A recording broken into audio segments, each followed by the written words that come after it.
बुरा जो देखन मैं चला, बुरा न मिलिया कोय। जो मन खोजा आपना, मुझसे बुरा न कोय। कबीर का संदेश यहाँ पे कि बुरा जो देखन मैं चला, मतलब जब मैं बुरे लोगों को देखने चला, जब मैं बुराई को देखने चला, तब मुझे कोई बुराई नहीं दिखी। तो पहले कभी समझते लोग बुरे हैं। समझना और होना दोनों अलग अलग बात है। पहले कभी समझते कि लोग बुरे हैं, पर जब कबीर खोजने चले कि बुरे हैं कि नहीं लोग, तो कबीर को लोग बुरे नहीं दिखाई दिए।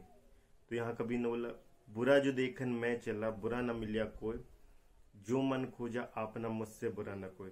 जब मैंने अपने मन में खोजा तो मुझे लगा, मैंने अपने आप को पाया। जब मैंने अपने अंदर झांका तो मुझसे बुरा और कोई दिखाई नहीं पड़ा। तो मेरे अंदर की सारी बुराइयां मिट गईं।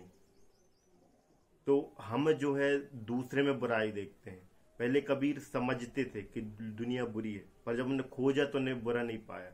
हम समझते हैं, ये हमारी समझ है, ये हमारे थॉट प्रोसेस है, ये हमारी सोचने का तरीका है कि लोग समझते कि लोग बुरे हैं, पर जब वो ढूंढते हैं कि क्या सच में उनकी बुराई, जब ऑब्जर्व करते हैं लोगों को, तो कबीर न पाए कि कोई बुरा नहीं।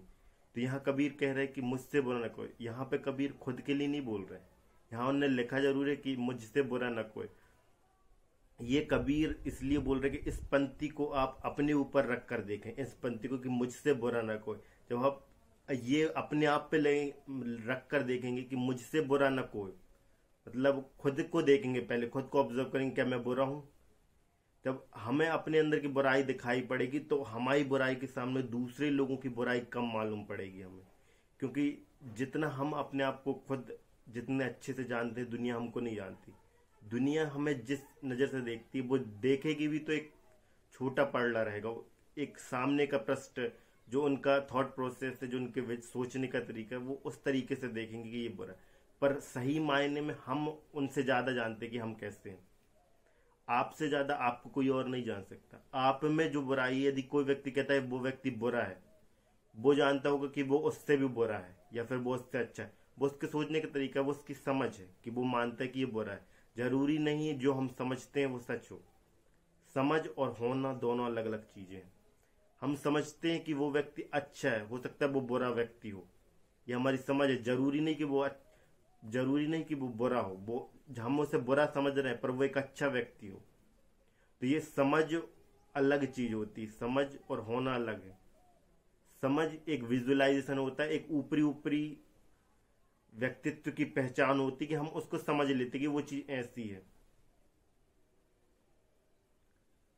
तो हम दूसरों को ना देखते हुए, कबीर इसलिए यहाँ पे ये पंक्ति कह रहे हैं कि हम खुद को ऑब्जर्व करें कि मुझसे बुरा ना कोई। कबीर बुरे नहीं, कबीर अच्छे हैं, पर उस पंक्ति को हम खुद के ऊपर धारण करके देखें, खुद के ऊपर अप्लाई करके देखें। इसलिए यहाँ पे कबीर बोल रहे हैं कि मुझसे बुरा ना कोई, ताकि हम दूसरे पर उंगली उठाने से पहले खुद पर सवाल उठा के देख ले कि हम कितने अच्छे हैं। यदि हम में कोई भी बुराई नहीं है, हम में कोई भी कमियां नहीं है, तो हम दूसरों के ऊपर भी सवाल उठाने का हकदार हो जाते हैं। हम कि हम दूसरों को बोलें कि तुम यहाँ पे गलत कर रहे हैं।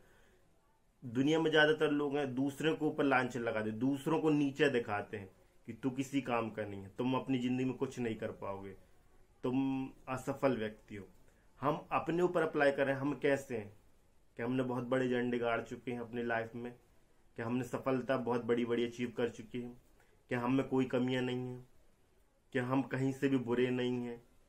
हाँ, यदि हम में कोई बुराई नहीं है तो फिर हमारे ऊपर हक है हमारे पास कि हम सामने वाले को उसकी जो बुराई है वो दिखा सकते कि तुम बुरे हो। तो हम पहले खुद को देखें, हम पहले खुद को अच्छा बनाने की कोशिश करें, फिर दूसरे के ऊपर नजर रखें। जीवन यही है।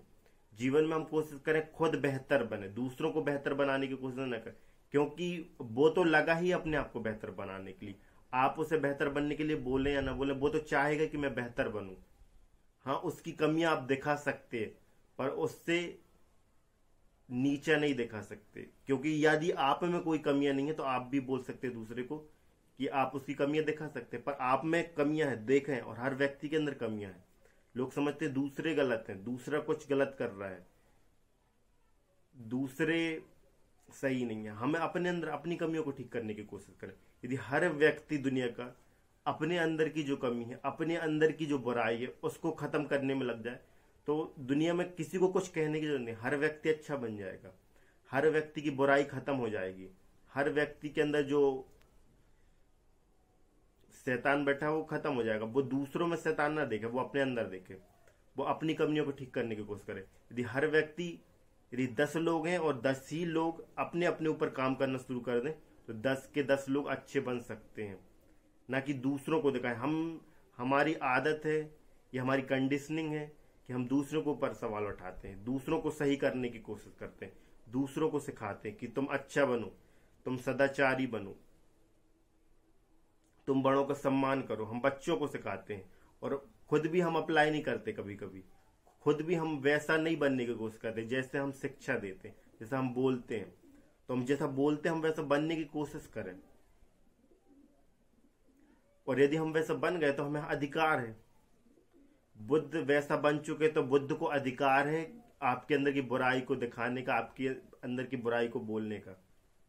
जैसे कि उदाहरण के तौर पे यदि हम देखें तो जैसे हम किसी कुत्ते को नहीं कहते कि तू कुत्ता बन जा, या किसी बैल को नहीं कहते कि तू बैल बन, पर हम इंसान को कहते कि तुम इंसान बनो। तुम इंसान नहीं हो, तुम मानव नहीं हो, तुम्हारे अंदर मानवता नहीं है, तुम्हारे अंदर इंसानियत नहीं। हम क्यों कहते हैं ऐसा? क्योंकि इंसान बनना भी एक उपलब्धि है। इंसान होता नहीं व्यक्ति, इंसान बनना पड़ता है। किसी कुत्ते को नहीं कहते कुत्ता में कुत्तत्व होता है। कुत्ते में उसका स्वभाव एक जैसा रहता है, वो अपने व्यक्तित्व को जानता है। कुत्ता पहले से कुत्ता होता है। बैल के गुण लेके पैदा होता है, पर इंसान के गुण की कोई सीमा नहीं है, अनंत है। भगवान ने इतने सारे अमूल्य बहुमूल्य उपलब्धियों से विभूषित किया है इंसान को, मानव को, कि उसमें बहुत सी क्षमताएं हैं। वो अपनी क्षमता को विकसित कर सकता है, वो बहुत कुछ कर सकता है। इसलिए मानव की कोई सीमाएं नहीं है। मानव किसी एक सांचे पर नहीं ढलता। मानव एक बीच की कड़ी है। जैसे हम किसी को कहते हैं वो देवता है या वो राक्षस है, तो मानव जो है वो बीच की कड़ी। मानव में वो संभावनाएं भी है कि वो देव भी बन सकता है, और उसमें वो संभावनाएं भी हैं कि वो राक्षस भी बन सकता है। अब उसके ऊपर है कि वो अपनी क्षमताओं को किस प्रकार से उपयोग करता है, वो कैसे विचार होते हैं उसके, कैसे उसकी सोच होती है। तो लोगों को क्यों कहते हैं हम कि इंसान तो बन जाओ, मानव तो बन जाओ, कि तुम मानव भी नहीं, क्योंकि वो भी एक उपलब्धि है कि तुम इंसान तो बनो पहले, तुम्हारे अंदर इंसानियत भी नहीं है।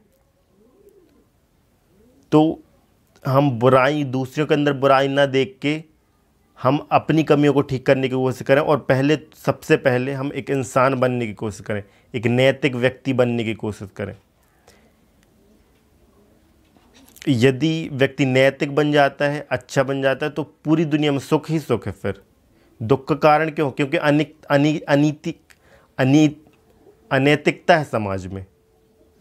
लोग अनैतिक हैं, कहते नहीं, अब कोई बुराई हो रही तो कहते भैया ये कलयुग है, यहाँ पे सब होता है, चलता है, कलयुग है, लोग बुरा ही करेंगे। बुरा कोई दूसरे आ रहा है, कोई बाहर से, कोई दूसरे लोग से लोग आते हैं बुरा करने। हम जैसे लोग, मानव ही, इंसान ही कर रहे हैं ना। इंसान ही चाहे तो स्वर्ग बना ले धरती को, इंसान ही चाहे तो नरक बना ले, उसके ऊपर है।